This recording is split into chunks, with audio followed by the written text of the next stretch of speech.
రజనీకాంత్, నాగార్జున ప్రధాన పాత్రల్లో నటిస్తున్న క్రేజీ చిత్రం 'కూలీ'.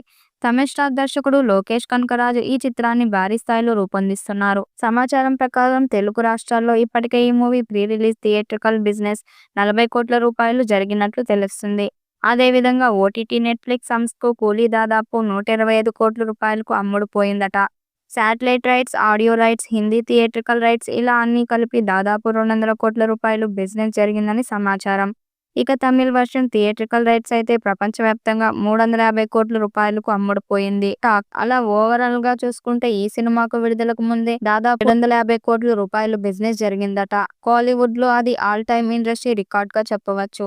తెలుగులో ఈ మూవీ థియేట్రికల్ రైట్స్‌ను నాగవంశి దక్కించుకున్న సంగతి తెలిసిందే. దీంతో విడుదల తర్వాత కూలీ చిత్రం ఖచ్చితంగా 1000 కోట్ల క్లబ్‌లో చేరుతుందని బలమైన విశ్వాసం వ్యక్తం చేస్తున్నారు మూవీ యూనిట్. ఈ వీడియో మీకు నచ్చినట్లయితే లైక్ చేయండి, షేర్ చేయండి. మరిన్ని అప్డేట్ కోసం మన ఛానల్‌ని సబ్స్క్రైబ్ చేసుకోండి. ఈ వీడియోపై మీ అభిప్రాయాన్ని కామెంట్ బాక్స్‌లో కామెంట్ చేయండి. నోటిఫికేషన్ కోసం పక్కనే ఉన్న గంట సింబల్‌ని గట్టిగా నొక్కండి.